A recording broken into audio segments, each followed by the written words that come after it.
السلام علیکم دوستو، اردو کلاسک چینل پر خوش آمدید۔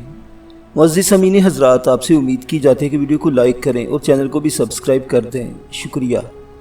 آئیے سنتے ہیں ظلمات قسط نمبر 23۔ سمرقند شہر میں شام رات میں ڈھل گئی تھی۔ ہر طرف صدیوں کے زنگالود صحراؤں اور پرانی صداؤں کے کھنڈرات جیسی خاموشی اور سکوت طاری تھا۔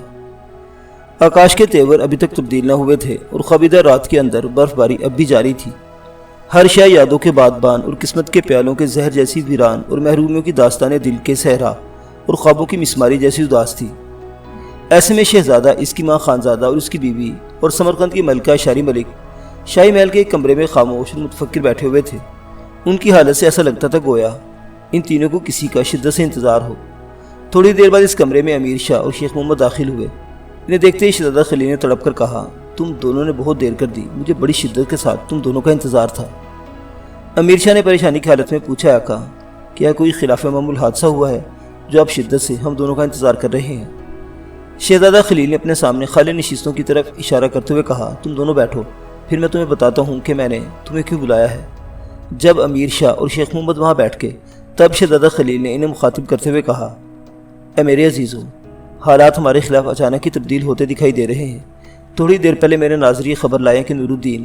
اور اللہ داد بھی پیر محمد کے ساتھ جا ملے ہیں، اور مجھے یہ بھی خبر ملی ہے کہ گزشتہ دنوں نور الدین کے لشکری اکا دکا ہو کر شہر سے نکلتے رہے ہیں، اور اب حالت یہ ہے کہ نور الدین کا سارا لشکر پیر محمد کے پڑاؤ میں جا پہنچا ہے۔ اللہ داد بھی خفیہ طور پر سمرقند سے نکل کر پیر محمد کے پاس ہے، اور سب سے بڑی بات یہ کہ نور الدین بھی اپنی کسی خفیہ کمینگاہ سے نکل کر پیر محمد کے ساتھ جا ملا ہے، اور میرے ناظروں کی اطلاع کے مطابق اب یہ تینوں مل کر ایک مضبوط اور جرار لشکر کے ساتھ کل سمرقند پر حملہ آور ہوں گے۔ شہزادہ خلیل چند ثانیوں تک خاموش رہنے کے بعد پھر بولا، اے میرے عزیزو، اب تم بتاؤ کہ نور الدین، پیر محمد اور اللہ داد کا مقابلہ کرنے کے لیے ہمیں کیا اقدام کرنا چاہیے؟ کیا ہمیں سمرقند کے اندر محصور ہو جانا چاہیے یا کھلے میدانوں میں حسب سابق ان کا مقابلہ کرنا چاہیے؟ شہزادہ خلیل کے اس سوال پر امیر شاہ اور شیخ محمد دونوں ہی تھوڑی دیر تک خاموش رہ کر سوچتے رہے۔ پھر دونوں نے بڑی رازداری کے ساتھ آپس میں کوئی مشورہ کیا۔ اس کے بعد امیر شاہ نے شہزادہ خلیل کو مخاطب کرتے ہوئے کہا، اے آقا، آپ کا کہنا درست ہے، حالات اب واقعی ایک نئی کروٹ لے رہے ہیں۔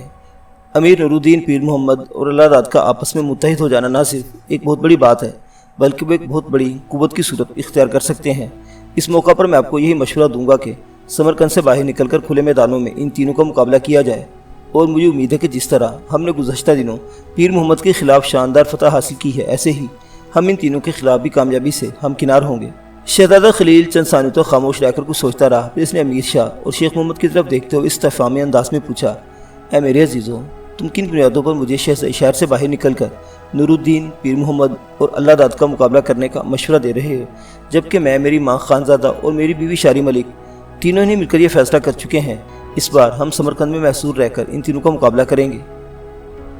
شہزادہ خلیل کے خاموش ہونے پر امیر شاہ نے بولتے ہوئے کہا، اے آقا، آپ کے سامنے میں اس حقیقت کو تسلیم کرتا ہوں کہ امیر نور الدین ایک ایسا جرنیل ہے جو عظمتوں کے لالہ زار میں موجوں کے پیچ و تاب، وقت کے فاصلوں میں منزلوں کی گرد، دن کے اجالوں میں وحشتوں کا غبار اور اندھیروں میں زندگی کی تڑپ بن کر نمودار ہونے والا ایک بے مثل و نایاب جرنیل ہے۔ اگر آپ سمرقند شہر میں محصور ہو کر اس کا مقابلہ کرتے ہیں تو پھر وہ اپنے محاصرہ میں تنگی پیدا کر کے اور ہماری رزد و کمک کے سارے اسباب منقطع کر کے ہمیں اپنے سامنے جھکنے پر مجبور کر دے گا۔ اے آقا، انہی اسباب کی بنا پر میں اور شیخ محمد آپ کو یہ مشورہ دیتے ہیں کہ امیر نور الدین جیسے عظیم جرنیل کا مقابلہ سمرقند شہر سے نکل کر کھلے میدانوں میں کیا جائے۔ اس طرح ہمارے لیے فتح مندی کی کوئی راہ نکل سکتی ہے، وگرنہ اگر ہم سمرقند شہر میں محصور رہ کر امیر نور الدین کا مقابلہ کرتے رہیں تو یاد رکھیے، رسد و کمک کے اسباب منقطع ہونے کے علاوہ ہمیں اس بات سے بھی ایک بڑی مصیبت اور دشواری کا سامنا کرنا پڑے گا۔ شہزادہ خلیل نے چونک کر امیر شاہ کی طرف دیکھا، پھر پوچھا، اے امیر شاہ، اگر ہم نور الدین، پیر محمد اور اللہ داد کے مقابلہ میں سمرقند کے اندر محصور رہ کر اگر ان کا مقابلہ کرتے ہیں تو رسد و کمک کی رکاوٹ کے علاوہ ہمیں کون سی دو بڑی مصیبتوں کا سامنا کرنا پڑے گا جن کی طرف تم اشارہ کر رہے ہو؟ امیر شاہ نے بلا توقف کہا، اے امیر، اگر ہم سمرقند میں محصور رہ کر امیر نور الدین کا مقابلہ کرتے ہیں تو سب سے بڑی مصیبت ہمارے لیے یہ کھڑی ہوگی کہ سمرقند کے لوگ ہی ہمارا ساتھ چھوڑ کر آہستہ آہستہ امیر نور الدین کی طرف مائل ہونا شروع ہو جائیں گے، اور وہ اس طرح، اے آقا، کہ وقتی طور پر ہم نے سمرقند کے لوگوں کو خوب نواز کر اپنے ساتھ ملا لیا ہے اور وہ ان دنوں ہمارا دم بھی بھرتے ہیں، لیکن جب امیر نور الدین، پیر محمد اور اللہ داد سمرقند کا محاصرہ کریں گے، یہ محاصرہ طول پکڑتا چلا جائے گا، شہر کے اندر کھانے پینے کی اشیاء کی کمی ہوتی چلی جائے گی، تو لوگ از خود ہمیں چھوڑ کر امیر نور الدین کی طرف مائل ہونا شروع ہو جائیں گے، اور وہ اس لیے کہ ماضی میں نور الدین ایک امیر کی حیثیت سے ان کے اندر مقبول و پسندیدہ رہا ہے۔ اور پھر آپ کو یہ بات بھی ذہن میں رکھنی چاہیے کہ امیر تیمور نے نور الدین کو سمرقند شہر کا محتسب مقرر کیا تھا، اور ایک محتسب کی حیثیت سے نور الدین نے شہر کے اندر بہترین کام سر انجام دیے تھے۔ انہی وجوہات کی بنا پر میں دعوے سے کہہ سکتا ہوں، جو محاصرہ طول پکڑتا جائے گا، سمرقند کے لوگ ہمیں چھوڑ کر اپنی ہمدردیوں کا ناطہ امیر نور الدین کے ساتھ جوڑتے چلے جائیں گے۔ شہزادہ خلیل نے توصیفی انداز میں امیر شاہ اور شیخ محمد کی طرف دیکھتے ہوئے کہا، اے میرے عزیزو، تمہارا فیصلہ یقیناً بہترین فیصلہ ہے، اور جن بنیادوں پر تم دونوں نے فیصلہ کیا ہے میں انہیں حق بجانب سمجھتا ہوں۔ لہٰذا اب ہمارا آخری فیصلہ یہ ہے کہ ہم شہر سے باہر نکل کر کھلے میدانوں میں نور الدین پیر محمد اور اللہ داد کا مقابلہ کریں گے، اور مجھے امید ہے کہ ہمیں پہلے کی طرح ان تینوں کے مقابلے میں بھی فتح مندی ہوگی، اور اگر ایسا نہ بھی ہوا تو تب بھی ہم سمرقند کے اندر محصور رہ کر اپنی فتح کو یقینی بنانے کی کوشش کریں گے۔ میرے عزیزو، تمہارے آنے سے قبل میں، میری ماں خانزادہ اور میری بیوی شاری ملک نے یہ فیصلہ کیا تھا کہ ہم شہر کے اندر محصور رہ کر مقابلہ کریں گے، اور آگ کے انگارے اور کھولتا ہوا پانی تیار رکھیں گے، تاکہ جب حملہ آور سمرقند کی فصیل کے قریب آئیں تو ان کے اوپر ہم آگ کے انگارے اور کھولتا ہوا پانی پھینک کر انہیں دور بھاگنے پر مجبور کر دیں۔ بہرحال یہ انتظامات اب بھی بحال رہیں گے، اور سمرقند کی فصیل کے اوپر آگ کے انگاروں کے ڈھیر اور کھولتا ہوا پانی تیار رکھا جائے گا۔ اگر سمرقند کے کھلے میدانوں میں ہم فتح نصیب ہوئی تو ان اسباب کی ضرورت ہی پیش نہ آئے گی، اور خدا نہ خواستہ ہمیں شکست ہوئی تو ہم محصور رہ کر اور آگ کے انگاروں اور کھولتے پانی سے کام لے کر دشمن کو فصیل کے قریب نہ آنے دیں گے۔ بس یہی آخری فیصلہ ہے، لہٰذا اب تم دونوں جاؤ اور کل کھلے میدان میں نور الدین پیر محمد اور اللہ داد کا مقابلہ کرنے کے لیے اپنے اپنے لشکر کی تیاری مکمل کر لو۔ اس کے ساتھ ہی امیر شاہ اور شیخ محمد دونوں وہاں سے اٹھ کر باہر نکل گئے تھے۔ دوسرے دن گو برف باری تھم گئی تھی، لیکن ہوائیں اپنے شانوں پر چیختے چنگاڑتے بادل اٹھائے اب بھی تشنہ ذہن مسافروں کی طرح بھاگتی چلی جا رہی تھی۔ فضاؤں کے اندر نشیلے خوابوں، اطمینان کے سایوں اور سلامتی کے گوشوں کا سا ایک خوبصورت سما تھا۔ بادلوں کے بھاگنے کے باعث کبھی کبھی سورج نمودار ہو جانے کے باعث فضاؤں میں انابی پھڑپھڑاہٹوں جیسی سرما کی زرد دھوپ نمودار ہو جاتی تھی۔ اتنے میں نور الدین پیر محمد اور اللہ داد نے کوہستانوں سے گھری ہوئی اس وادی سے اپنے لشکر کے ساتھ سمرقند کی طرف کوچ کیا۔ نور الدین اس موقع پر اپنے لشکر کو 3 حصوں میں تقسیم کر دیا تھا۔ ایک حصہ اس نے اپنے پاس رکھا اور دوسرے 2 حصے اس نے پیر محمد اور اللہ داد کی کمانداری میں رکھے تھے۔ اس طرح یہ متحدہ لشکر بڑی تیزی کے ساتھ سمرقند کی طرف بڑھا تھا۔ نور الدین اپنے لشکر کے ساتھ سمرقند سے کچھ فاصلہ پر ہی تھا کہ ان کے وہی دونوں ناظر اپنے گھوڑوں کو سر پر دوڑاتے ہوئے اس کے پاس نمودار ہوئے جو گزشتہ دن اس کے پاس سے روانہ ہوئے تھے۔ جب وہ نور الدین کے پاس آئے تو نور الدین نے اپنے گھوڑے کو روکا اور ان سے پوچھا، اے میرے عزیزو، کیا تم کوئی اہم خبر لے کر آئے ہو؟ ان دونوں ناظروں نے اپنے گھوڑوں کو موڑا اور پھر نور الدین کے گھوڑے کے ساتھ ساتھ ہانکتے ہوئے ان میں سے ایک نے کہا، اے امیر، شہزادہ خلیل امیر شاہ اور شیخ محمد سمرقند سے باہر نکل کر کھلے میدانوں میں آپ سے مقابلہ کا فیصلہ کر چکے ہیں۔ ان کے جاسوس انہیں یہ خبر دے چکے ہیں کہ آپ سمرقند کی طرف بڑھ رہے ہیں، لہٰذا وہ کھلے میدانوں میں اپنے لشکر کے ساتھ آپ کے منتظر ہیں۔ اے امیر، اس کے علاوہ انہوں نے ایک اور بھی انتظام کر رکھا ہے، اور وہ یہ کہ انہوں نے سمرقند کی فصیل کے اوپر آگ کے انگارے اور کھولتا ہوا پانی تیار کر رکھا ہے۔ اگر اس جنگ میں انہیں فتح ہوئی تو پھر وہ ان اسباب سے کام نہ لیں گے، اور اگر انہیں شکست ہوئی تو وہ شہر میں محصور ہو جائیں گے، اور آپ کا لشکر اگر فصیل کے قریب گیا تو اس کے اوپر کھولتا ہوا پانی اور آگ کے انگارے پھینک کر اسے دور بھاگنے پر مجبور کر دیں گے۔ اے امیر، اس وقت تو آپ تک پہنچانے کے لیے ہمارے پاس یہی اطلاعات ہیں۔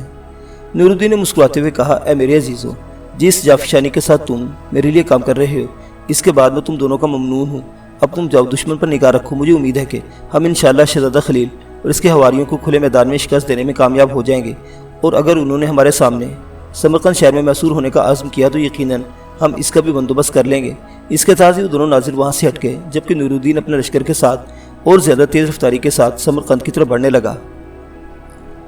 سمرقند سے باہر کھلے میدانوں میں دونوں لشکر ایک دوسرے کے سامنے صف آرا ہوئے۔ شہزادہ خلیل نے پہلے کی طرف اپنے لشکر کو 3 حصوں میں تقسیم کیا، درمیانی حصے میں خود رہا، جبکہ اپنے دائیں بائیں اس نے امیر شاہ اور شیخ محمد کو مقرر کیا تھا۔ اس کا خیال تھا کہ جس طرح اپنے لشکر کو 3 حصوں میں بانٹ کر گزشتہ دنوں پیر محمد کے خلاف فتح حاصل کی تھی، ایسا ہی طریقہ وہ نور الدین کے خلاف بھی استعمال کرے گا۔ اس کے لیے اس نے سمرقند شہر کی فصیل کے اوپر جو اپنے محافظ مقرر کر رکھے تھے انہیں بھی تاکید کر دی تھی کہ اگر وہ اپنے لشکر کے ساتھ جنگ سے پسپا ہو کر شہر میں داخل ہوں